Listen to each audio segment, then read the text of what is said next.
Josué capítulo 4, verso 24.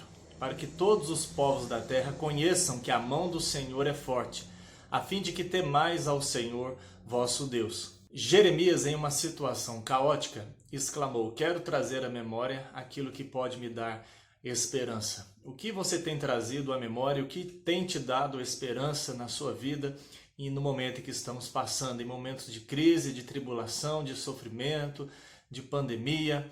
Memoriais sempre acompanharam o ser humano no decorrer da história. Nós gostamos de coisas que refresquem a nossa memória.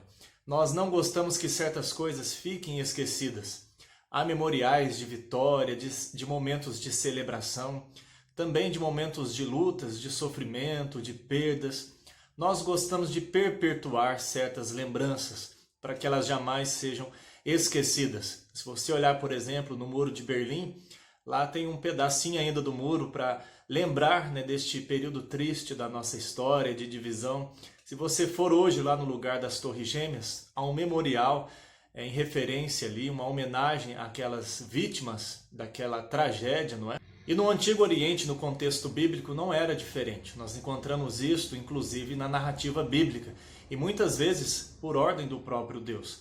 Se olharmos em 1 Samuel capítulo 7, nós vamos ver que após uma grande vitória, Samuel tomou uma pedra e ali fixou-a, e aquela pedra significava, Ebenezer, até aqui nos ajudou o Senhor. Não é errado nós termos memoriais, coisas, lugares, objetos que nos remetam a lembranças, a coisas que não gostamos de esquecer e até que tem algum valor sentimental histórico para nós. O problema é utilizarmos estas coisas como objeto de culto, é nós darmos a ele um sentido, um significado que extrapolam a simples lembrança. Nós temos uma tendência muito forte ao misticismo e à idolatria, a darmos a objeto, coisas, lugares, uma áurea de espiritualidade. Isso ocorria também na Bíblia.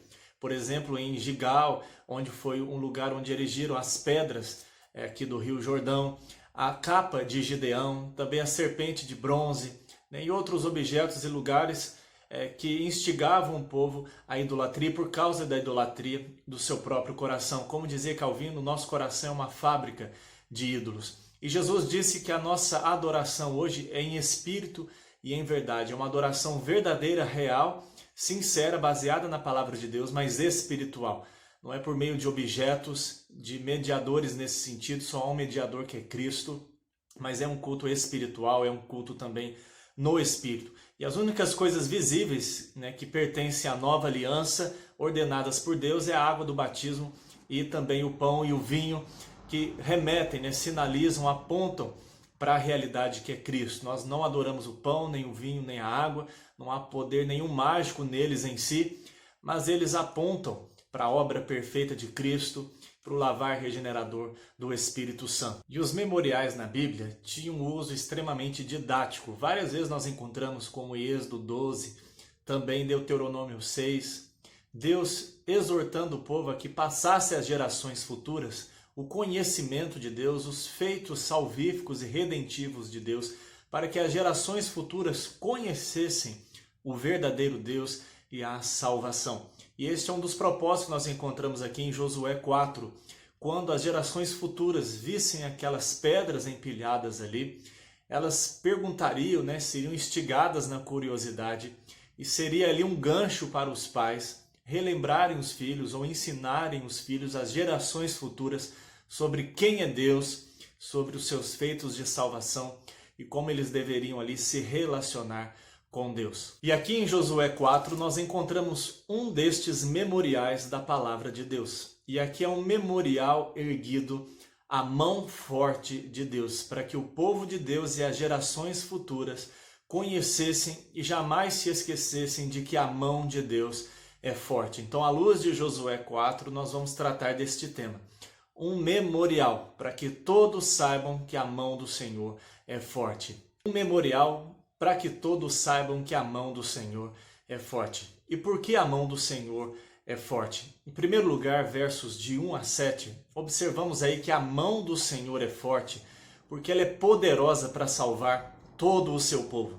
Se você olhar logo no primeiro versículo do capítulo 4, você vai perceber aí que tendo todo o povo de Deus, todo Israel, atravessado o rio Jordão.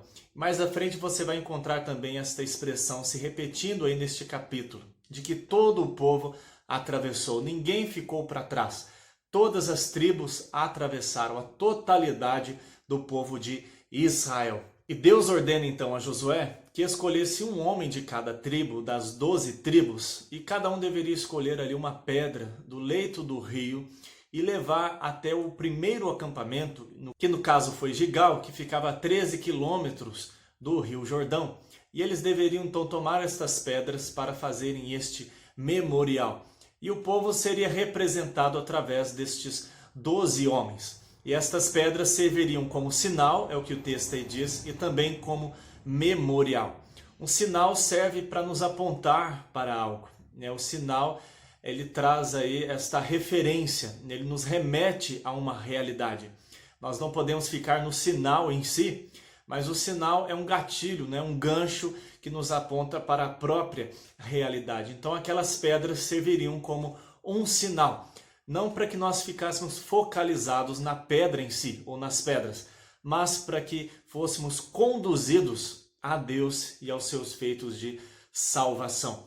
E também fala aí de um memorial, né? Que estas pedras seriam um memorial entre o povo. É interessante essa expressão aí, entre vós, né? Entre o povo, porque aquelas pedras estariam ali incomodando, né? Instigando o coração, provocando a memória do povo de Deus, dos filhos de Israel, para que eles jamais se esquecessem de que Deus salvou naquele dia todo o seu povo.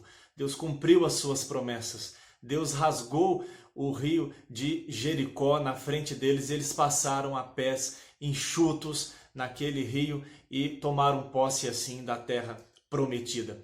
E é interessante porque aquele memorial permaneceria ali, instigando o coração e provocando as gerações futuras. E quando as gerações futuras perguntassem, né, o que são essas pedras, essas pilhas de pedras, eles ali teriam a oportunidade de apresentar Deus, de recordar dos feitos salvíficos de Deus e apresentar Deus e a salvação às gerações futuras. É interessante porque Deus é tanto Deus dessa geração presente, como promete ser um Deus das nossas gerações futuras, da nossa descendência. Este é o conceito de aliança que nós encontramos desde o Antigo Testamento. E é maravilhoso porque todos nós, de certa forma, como somos seres orgânicos, né? O povo de Deus também participa deste aspecto orgânico. Na verdade, toda a humanidade, você pode ver que nós somos representados em Adão. Ele é o cabeça federal da raça humana. E ou nós estamos em Adão, no nosso velho homem caído em pecado, ou estamos em Cristo Jesus. E é maravilhoso perceber que na palavra de Deus não existe egoísmo, independência, autonomia. Todos nós estamos ligados, conectados de alguma forma. E isso diz respeito também à salvação. Num certo sentido, todos nós participamos dos feitos redentivos de Deus através da história. Então, quando o povo é liberto do Egito, quando o povo passa pelo deserto, quando o povo atravessa antes, né, o Mar Vermelho, aqui Jericó, não é só aquele povo do presente que está passando, né? Mas é o povo de Deus que está passando ali. Então as gerações futuras não só ouviriam uma bela história do passado. Ah, Deus no passado fez isso. Ah, que coisa linda, que história bonita de se contar. Isso tinha tudo a ver com eles no presente. E aliás, este é um dos aspectos, né, um dos significados de memória na Bíblia. Memória na Bíblia, né, um memorial, não é simplesmente recordar de algo passado, mas é lembrar com aplicações para o presente. Esta lembrança transforma o nosso presente, traz implicações para o nosso presente, diz respeito a nós hoje, até mesmo porque os efeitos daquilo que Deus fez no passado nos alcançam também hoje. Isso ocorre, por exemplo, na cruz de Cristo Jesus. Nós não estávamos lá, literalmente, fisicamente, né? Mas estávamos realmente, espiritualmente, de maneira mística. Mística no sentido espiritual, né? Misteriosa para nós. Mas toda a igreja de Cristo estava unida a Cristo quando ele vai à cruz. Ele vai pelos seus, assim como o sacerdote ia representando o povo, né? Ali com aquelas 12 pedras, introduzindo o povo no santo lugar, para, baseado no sacrifício, no derramamento de sangue, terem comunhão com Deus. Cristo fez isso por nós e nós estávamos unidos a Cristo na sua morte, por isso que há poder para mortificar o nosso velho homem. Estávamos unidos também com ele no sepultamento, quando o nosso velho homem é sepultado. E a igreja também está unida a Cristo na ressurreição. Por isso que há poder para nós, para uma nova vida, para a ressurreição eterna. E também nós estamos unidos a Cristo na glória futura, né? Assim como ele também subiu aos céus e foi revestido de glória, nós também em certa medida seremos também glorificados. Então nós participamos aí por este aspecto de representatividade. Mas a mão de Deus é forte porque é poderosa para salvar todo o seu povo. E Jesus disse, né? Essa é a vontade do meu Pai, que nenhum daqueles que Ele me deu se perca, mas Ele garantiu que nos ressuscitará no último dia. Um memorial para que todos saibam que a mão do Senhor é forte. E é forte para salvar todo o seu povo. Não, nenhum deles se perderá. Nada pode nos separar do amor de Deus que está em Cristo Jesus. Nada na criação, nada no tempo, nada na história, nem Satanás e os seus anjos, nem os dissabores dessa vida e nem nós mesmos. Nada pode nos separar do amor de Deus, porque está em Cristo Jesus. Mas em segundo lugar, a mão do Senhor é forte, porque é poderosa para cumprir todas as suas promessas. O povo fez como o Senhor ordenou, e eles tiraram aquelas 12 pedras do lugar onde a arca ali permaneceu sustentada pelos sacerdotes. Mas observe aí nestes versículos que Josué não somente retirou pedras para fazer o memorial no acampamento, mas ele também fez um memorial no leito do rio, no lugar exato onde os sacerdotes firmaram os seus pés e sustentaram ali a arca da aliança. Quando os sacerdotes saíram do meio do povo, representando ali o povo, tomaram a arca, puseram os pés no Rio Jordão. O Rio Jordão se abriu diante deles, este milagre maravilhoso de Deus. E eles foram até o meio do rio e lá permaneceram até que todo o povo passasse. Isso já nos apontando para a obra de Cristo. Ele se tornou como um de nós para nos representar, saiu do meio do povo, né, mas sem pecado algum. E ele é quem permaneceu firme, sustentando, né, todas as coisas para garantir a nossa salvação, para que também nós atravessássemos. E observe aí que Josué, ao fazer este monumento, né, este memorial, ali ele fez no meio do rio. Mas é curioso porque, a não ser que tivesse uma seca muito grande, né, essas pedras não mais seriam vistas. Quem poderia ver pedras no meio do rio? Primeiramente, que as pedras colocadas no acampamento de maneira visível remeteria a este fato. Quando eles olhassem para aquele monumento de pedras, eles logo se lembrariam também que havia pedras no meio do rio. E por que pedras no meio do rio? Era uma prova que estava lá de que de fato eles passaram a pés enxutos. Lá estavam aquelas pedras, jamais poderiam ter sido colocadas com o leito do rio no seu curso normal, mas as pedras estavam lá, ainda que eles não pudessem ver. Mas pelas pedras que estavam ali visíveis, eles teriam o coração remetido a estas pedras que estavam lá invisíveis. E eu creio que isso ilustra muito bem a nossa caminhada cristã, a nossa vida aqui. Porque hoje nós temos referenciais, memoriais, que nos remetem à obra de Deus através de Cristo, que nós não vimos com os olhos naturais. Nós temos a palavra de Deus, que é um registro histórico, né, da vinda de Cristo. De fato, ele veio na história, ele se encarnou, ele morreu na história e ressuscitou na história. Ao ponto de Paulo dizer que se Cristo não ressuscitou, é vã a nossa fé, porque os nossos pecados significa que não foram de fato pagos, né? Por isso que é importante a encarnação real de Cristo, a sua morte real e a sua ressurreição real, senão ainda permanecemos nos nossos pecados. Mas nós cremos pela fé na palavra de Deus, pela fé no testemunho interno do Espírito Santo, de que de fato as coisas aconteceram assim, de que Cristo morreu por nós e ressuscitou. E ao olharmos para a palavra de Deus e pela obra do Espírito, nós cremos que de fato na cruz de Cristo nós fomos salvos, ainda que não possamos ver. Mas nós estávamos lá em Cristo Jesus. E há coisas também que Deus é quem precisa ver, nós não precisamos ver. né? Cristo hoje é chamado de a âncora da nossa alma. Ele é a rocha que alicerça a nossa vida. Então, mesmo que você não veja muitas coisas na vida cristã, mas nós cremos pela fé. Não que seja uma fé cega sem evidência alguma, mas dependemos, em última análise, da obra do Espírito Santo de Deus. E por que Josué fez estas coisas? Por que isto foi importante na vida do povo de Deus? Por que Deus conduziu as coisas desta maneira? O texto diz que Josué fez assim, colocou estas pedras no lugar exato onde os sacerdotes colocaram os pés, porque quando os sacerdotes permaneceram ali e o rio secou diante daqueles israelitas e eles puderam passar, neste instante se cumpriu a palavra de Deus dita a Moisés e a Josué. Se você olhar no início do capítulo 1, você vai ver Deus reafirmando as suas promessas a Josué, as mesmas promessas que ele havia feito a Moisés. E nesse instante, então, ele está cumprindo através de Josué as suas promessas. A mão de Deus é forte para cumprir todas as suas promessas. Por isso que quando Jesus vem, nós encontramos lá em Lucas 1,37 que não haverá impossíveis para Deus em todas as suas promessas. E Paulo vai dizer também aos Coríntios que de todas as promessas de Deus, elas têm em Cristo o sim e amém para a glória de Deus. Em Cristo Jesus, nós temos a maior manifestação de que Deus é fiel nas suas promessas. Mas em terceiro lugar, a mão de Deus é forte porque Deus lidera o seu povo em vitória.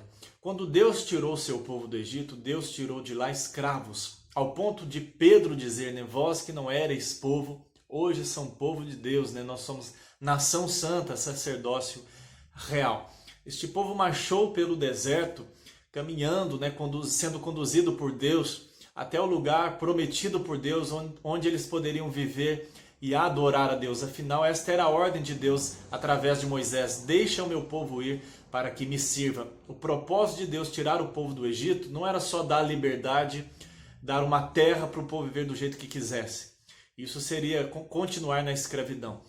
Mas a liberdade visava o serviço, a adoração, eles viverem em adoração conhecendo a Deus. E aquele povo que estava do outro lado do Rio Jordão, quando atravessa, sai adiante deste povo um exército, é o que o texto aí nos diz.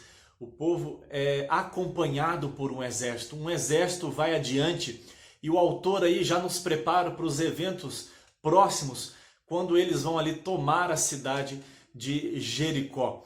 É interessante porque Deus ali protege o seu povo, Deus guarda o seu povo, Deus vai adiante do seu povo com um poderoso exército. O povo já sai do outro lado como uma nação poderosa, vitoriosa, amparada e protegida por Deus. E logo em seguida você observa aí que o povo, neste momento em que a palavra de Deus se cumpre, as promessas de Deus se cumprem, e o povo vê que há uma espécie de repetição do que Deus fez através de Moisés, agora abrindo o Rio Jordão através de Josué, o povo então reconhece a liderança e a autoridade de Josué. E o texto diz que o próprio Deus fez isto. Deus exaltou Josué, assim como a Moisés. Que privilégio Josué agora tem, aquele que estava ali com medo no início do capítulo 1, e agora ele é encorajado por Deus, aprovado por Deus e exaltado por Deus diante de todo o povo. Talvez no coração do povo houvesse temor. Ah, Moisés morreu, o que será de nós? O que serão das promessas de Deus? Agora acabou tudo, agora nós vamos morrer nesse deserto. Será que nós vamos voltar para o Egito? Será que Deus vai cumprir a sua palavra? Quem pode substituir Moisés? Homens não são insubstituíveis, mas se Deus é por nós, quem será contra nós? O povo agora tem um exército e tem um grande líder. O texto diz que todo o povo, novamente aí, né, mencionado, atravessou o rio, passou para o outro lado em segurança, com o exército à sua frente. E quando o último sacerdote retirou o seu pé do rio, as águas voltaram ao normal. Deus é um Deus que lidera o seu povo em vitória. Por isso que Paulo vai dizer em 1 Coríntios 15:57, graças a Deus que nos dá a vitória em Cristo. Em Cristo Jesus nós somos mais do que vencedores. E aliás é o que Apocalipse nos ensina, né, do seu início ao fim, de que Cristo é vencedor sobre todos os seus inimigos e a igreja vence junto com Cristo Jesus. E também em Deuteronômio 8,15, Deus prometeu através de Moisés que levantaria um profeta muito maior do que ele. E não foi Josué, embora Josué também fosse muito grande, nenhum dos profetas maravilhosos que Deus levantou.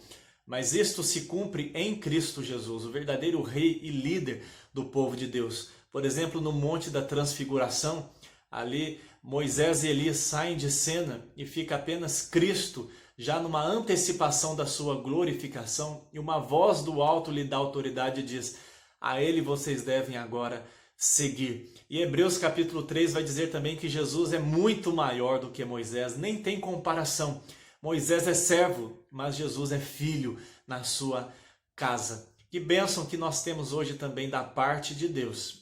Vitória em Cristo Jesus. E temos um líder, um rei, que protege a nossa vida, nos ama, e nele nós somos mais do que vencedores.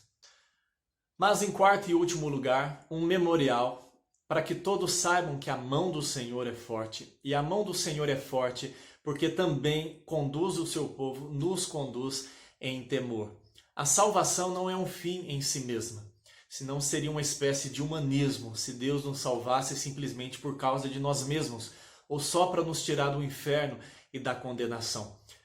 Deus nos salva para sermos dele, para que o possamos servir, porque fora disso só há escravidão e pecado. O sentido da nossa vida, nós fomos criados para glorificar a Deus, para usufruir das suas bênçãos e glorificarmos a Deus, usando elas para a glória de Deus, mas sem jamais se esquecer do doador das bênçãos. Nós só encontramos gozo, felicidade, satisfação vivendo para o nosso Criador. E o texto diz aí, novamente, mencionando este fato do memorial, das pedras, e dos filhos perguntando o que são essas pedras. Aliás, fica aqui a nossa responsabilidade, de passar aos nossos filhos o conhecimento de Deus. Não basta batizar os nossos filhos, nem só levá-los à igreja no domingo. No dia a dia nós precisamos evangelizá-los, tanto por palavras como por testemunho. E quando os meninos, então, quando as gerações futuras perguntassem, os pais deveriam ensinar isto, que Deus salvou o povo, atravessou ali o Rio Jordão em segurança, o seu povo, e houve grande libertação. Mas isso tinha um propósito. O capítulo 4 termina dizendo, o versículo que nós lemos, para que haja temor no coração do povo, para que as outras nações soubessem que Deus é forte, que a sua mão é poderosa, e assim viesse temor ao coração do seu próprio povo. A mão do Senhor é forte porque nos conduz também num relacionamento de temor, o que não é medo, porque o amor lança fora o medo. Viver em temor é considerar Deus na nossa vida, é viver à luz da presença de Deus, é tê-lo como Senhor e Salvador, como nosso mestre, como nosso provedor, como nosso Deus, como aquele a quem nós amamos, servimos, como aquele a quem nós temos prazer de obedecer. É uma vida diante de Deus, é uma vida que é vivida diante da palavra de Deus, diante do próprio Deus, em temor. E este é o propósito da salvação, que andemos na presença de Deus em temor. O Salmo 40 também diz algo parecido, de que Deus nos tirou de um tremedal de lama, de um poço de perdição, e diz assim: muitos verão estas coisas, temerão e confiarão no Senhor. Então também com a nossa vida nós somos um testemunho aos outros povos, aqueles que não conhecem a Deus, de como a mão do Senhor é forte. Nós evangelizamos não para dizer o quanto nós somos bons, o quanto nós somos morais, o quanto nós somos melhores do que os outros.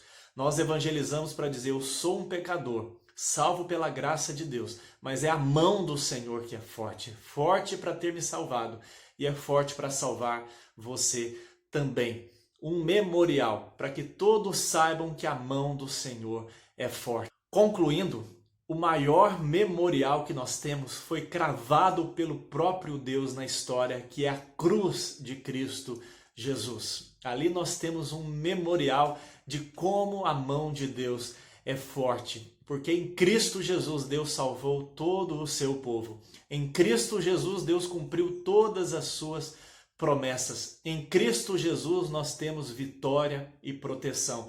E em Cristo Jesus nós podemos andar no temor de Deus. Por isso que Jesus instituiu, por exemplo, a ceia do Senhor, dizendo: fazei isto em memória de mim. A ceia do Senhor, primeiramente, é uma memória ao fato de que na história Jesus morreu e ressuscitou por nós. O seu corpo foi verdadeiramente moído na cruz por nós. E o seu sangue foi derramado naquela cruz para expiar a nossa culpa, para satisfazer a justiça de Deus, para que tivéssemos os nossos pecados perdoados, a nossa dívida cancelada e fôssemos reconciliados com Deus e herdeiros da vida eterna, de novos céus e da nova terra e de toda sorte de bênção espiritual nas regiões celestiais em Cristo Jesus. É lindo que os discípulos, temerosos no caminho de Emaús, tristes, decepcionados, frustrados, quando Jesus se apresenta diante deles e parte o pão, o texto diz que ali eles reconheceram que era o Senhor, os seus olhos se abriram. E nós hoje também devemos olhar para a cruz de Cristo Jesus, para a obra perfeita de Cristo Jesus na cruz. Mas a ceia é mais do que um memorial. Assim como é um memorial, né, a memória, a lembrança em toda a Bíblia, a ceia nos remete a um momento presente em que aquilo que foi feito no passado tem a ver conosco. Há implicações agora para nós e também futuras. É mais do que um mero memorial a ceia, mas é um momento de comunhão real, íntima e espiritual com Cristo vivo pelo vínculo do Espírito. É a palavra quem dá conteúdo a este momento. O pão continua sendo pão, o suco da uva continua sendo o suco da uva, o vinho, né? Mas o fato é que estes elementos simbolizam, né, selam no nosso coração, são sinais da obra perfeita de Cristo Jesus na cruz. Você não deve idolatrar a ceia, né, dar um valor místico ali ao pão e ao cálice, como se eles tivessem um poderzinho neles mesmos, né? Mas é para a obra de Cristo que eles nos remetem, para a pessoa e obra de Cristo. E a ceia também nos aponta para o futuro. Jesus disse para nós fazermos até que Ele venha, Ele prometeu voltar até a volta do Senhor. Que bênção que nós temos este memorial maravilhoso. Cristo Jesus e a sua obra. É mais do que uma memória, é algo vivo no nosso coração. E Deus te abençoe. Que em todo o tempo você traga à memória aquilo que pode te dar esperança. E nada mais nos traz esperança do que Jesus Cristo e a sua obra perfeita. Se você olhar aí neste capítulo, você vai ver que a Arca da Aliança é protagonista.